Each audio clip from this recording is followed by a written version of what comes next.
550 KTSA. KTSA News Time, 10:09.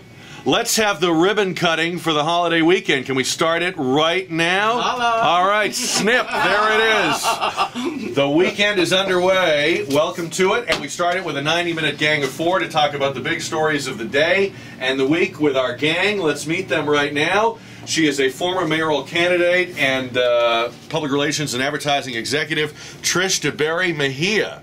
Welcome back to Gang of Four. Thanks. Always good to be here. I don't know if you know this or not, Trish, but we had a very difficult situation arise this week. What happened? Well, we had to I had to lay off Diane Cibrian from Gang of Four. What? Oh, you She's did missed my three. goodness. She missed She three missed appearances. 3 appearances. Yeah. Strike 3 and she's out. And she called in and pled her case, and it was begged to come back emotional. on. There was some begging. I don't want to exaggerate it. Were there You know any me, I tears? never exaggerate. That's something I never do. But Were there any tears? I think I cried. Yeah. Okay. Okay. I felt your pain. She, yeah, we can't have that. You know, Yes. as entertaining as she is, and I hate to say this, but for most Gang of Four panelists, if they missed one, we would be like, "You're dead to us."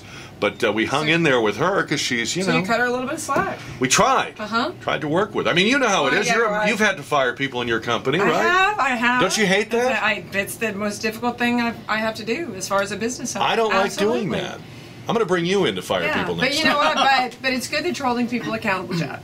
Well, that's what I'm all about. Because, you know, and that's probably why Taylor called me about 9:15 this morning and said, "Are you sure you're going to be here, Trish?" For the 70th time. I Yeah. was like, "Yes, Taylor, I'm going to be there." I just told you that I'm on 5 my minutes way. ago. That's right. All right. Well, anyway, we're glad you're here, and thanks for coming in right before the Sure. holiday weekend. Also with us today, Jade Esteban Estrada, comedian, entertainer, and most recently, columnist. It's called Glitter. Glitter Political. Glitter Political. Glitter Political. For closetingarmistx.com. Are you wearing glitter today? Not today. You know, That's usually just perspiration. yeah, I kind of like exfoliate in that way. You forgot to mention that Miss Trish is also a San Antonio's fashion icon. You always look amazing when you walk in the room. Wow, amazing. that's a really nice compliment. He's setting you up later. I know. What is The he- knife is going in Yeah. between the ribs. But What's he going to ask me for? Exactly. I know, right? But I do have a suggestion. Maybe you could have Diane Cibrian and Leticia Cantu on a special Gang of Four. Yeah, we have a maybe nobody special here. game. Sounds of silence. Sounds like a great idea. That's some Friday when I'm off, Taylor. Schedule people that never show up. That's a good idea. Awesome. All right. And also with us, and he is a longtime friend and friend of the show and personal friend, Jimmy Parks, criminal defense attorney, and just our go-to guy on all matters legal. Jimmy, welcome back. Perhaps if I'm such a friend. Yeah. You should have thought before you complimented the staff last week. Remember you had me on the air, and you and Taylor said so many nice things about Lisa and Melissa and Rosa that the minute I hung up, the first thing they're saying is, you know, we ought to get paid for this. Oh, so I've actually cost you some money, huh? They've been in. His staff is so great. Yeah, we praise them. Well, they've been in training for about 8 years now, and now when they training hear, or in treatment. and let's move on. Anyway, if they're listening, look, if you're listening to the show, you're all fired. See, that's the way I. They shouldn't. They're right. They should be working. Listening. Nobody with a real job should be. Everybody's gone. I know that they're not working. What is with the chair you're sitting in? Look at how low he is. What's I that know, all I about? thought He's being so, punished. I thought so too. I'm gonna give you some Altamine. I feel comfortable. Usually Jimmy only ducks toward the end of this show, not at the beginning of it. I was saying, so I got a text message from Liz, and His wife. I'm for Clint. My wife Liz says, "Great news, the airbag works." Oh my goodness. I'll explain it to you later. Goodness. I'm out of crayons, so I'm not. She okay? I left the Jaws of Life people there. They were telling me. That's nice. They were telling me, look, you can't do anything here. Yeah. You know, you're just going to get in the way. Go ahead and go to the radio show. So She needs to stand on her own 2 feet. I want to wish them the best. That's very nice. What a guy. Yeah, that was big of her. What a way to start. All right, I got to ask you about this. This probably of all the things we talked about over the course of the week made people the craziest. The Texas Senate had a bill which had passed unanimously in the House, which looked like it would pass nearly unanimously in the Texas Senate, and it was a bill that said to the federal government, to the TSA, no more groping, No more of this reaching down the pants and all of this. In Texas, you may not do it unless you can show probable cause, as any other police agency would have to do. The senators then received a letter from U.S. Attorney John Murphy, who warned, among many potential consequences, maybe there won't be any more commercial flights to and from Texas if you do this, because we at the TSA can't guarantee the security of those passengers and those planes without our, our techniques. Essentially, this is the federal government saying there'll be a no-fly zone for Texas. Now, who even believes that they can do that? I mean, with a state of 25 million people, where 2 major airlines are headquartered, how are you even going to do that? But the senators gave in, the bill is dead, on the threat of something the federal government can't even do. And people are going nuts over this. First of all, what should they have done? What should the Texas Senate have done here? Well, you know, Jack, I've been married 42 years, and frankly, the only time I get groped is at the airport. So Jimmy looks forward to it. So, but when you look at what's going on, I mean, somebody really does have to put a stop to this. It's outrageous compared to what is done in Israel. They're very careful, but they profile. They're very concerned, but they understand the dynamic of individuals. They understand that if you have dedicated yourself, if you've dedicated yourself to killing yourself as a suicide bomber and killing innocent people for 72 virgins who you've never even met yet, you've never even seen these virgins. Yeah, they're very overrated. Yeah, you have no idea. I mean, there's no quid pro quo here. You've decided to go ahead and do that. They feel that they can identify individuals like that by just asking them a few questions. And I think we should learn more from them because it seems strange that there's almost an inverse proportional relationship at the airport between who they ought to be groping and who they actually do grope. Right.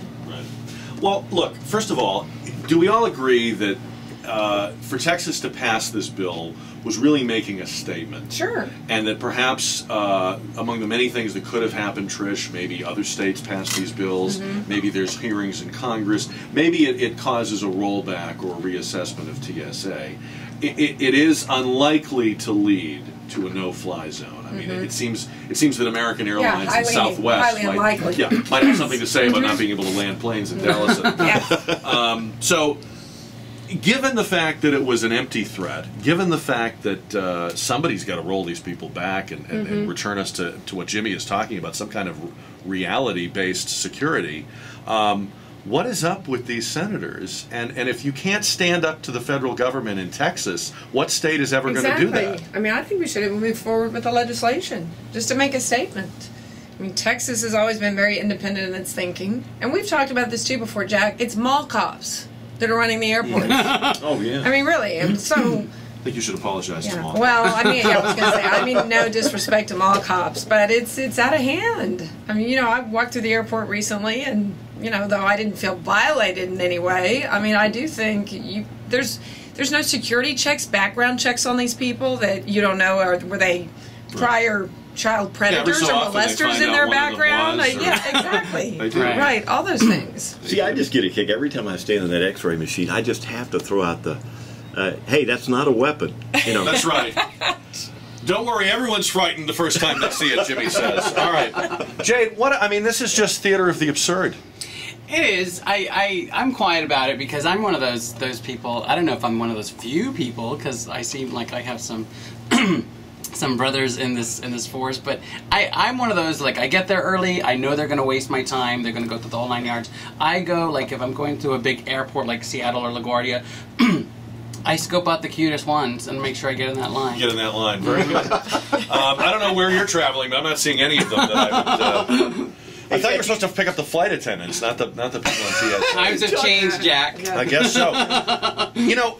But seriously, so that means that Jade likes mall cops too. I was going to say, yeah, Jade. I'm kind of into that. Even given it was a good movie. Even given your willingness to You are literally willing to give up anything for your country and its security. What about the videos of kids being, you know, touched and groped? And I mean, that bothers you, right? In You all know that's not seriousness, right. that's ridiculous. That's absurd. And yeah, you see that all the time, and you wonder what they're looking for, or what alerted them in the first place, and what their system is to pull people out like that. Because I've seen that many times, and I'm like, what's going on? And they've got the new machines, the one that goes, you know, those boxes, you know, and I assume that that's a better way of doing it. I don't know what Well, the we answer do that is. at my office, and nobody's Well, you objected should. to it. Yeah, I mean, with who you represent. But I mean, But I think, Jack, here's a question I would have is should we have passed the legislation? I mean, don't you think the federal government, kind of thinking they're all high and mighty and all that stuff, would probably go ahead and grope us anyway?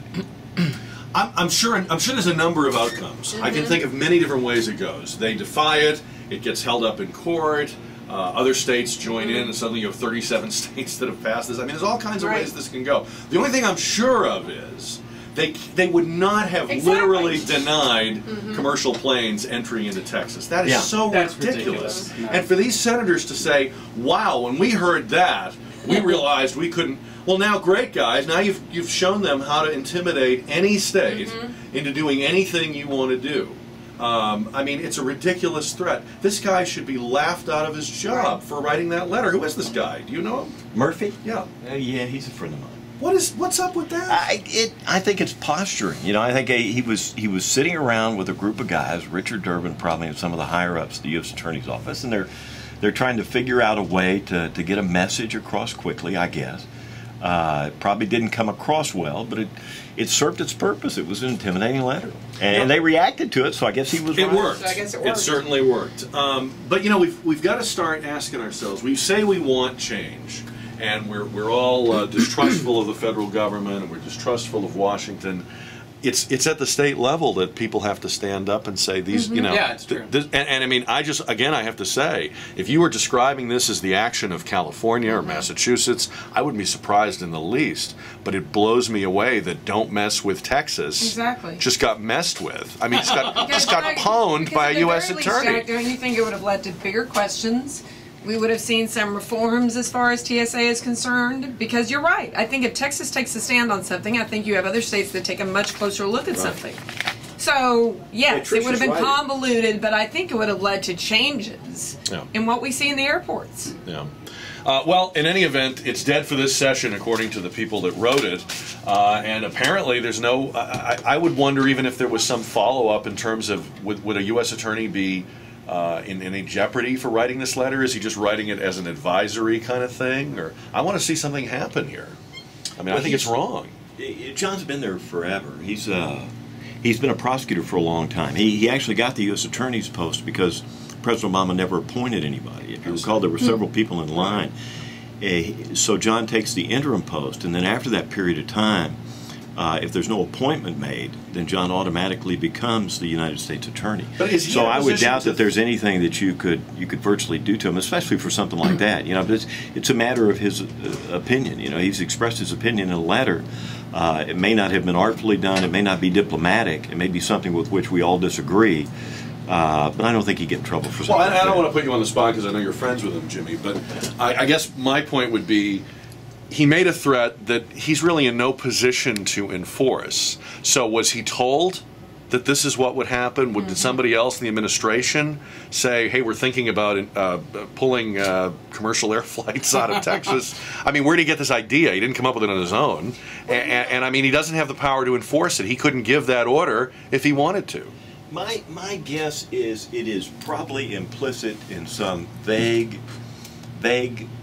small print Maybe the footnote at the end. And it just says there's probably something that says, look, before we'll allow planes to actually land anywhere in the United States, we need to ensure that we have these facilities in place and we have individuals trained at that place. And so you could then imply that if we don't have those things in place, then we shouldn't let planes land. And it's probably something like that, where he's taken a really strained construction of a statement and said, well, it makes sense that we have to have this in place. That's our job.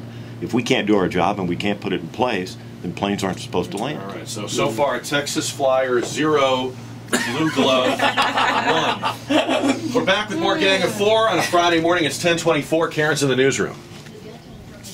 Tornado that tore through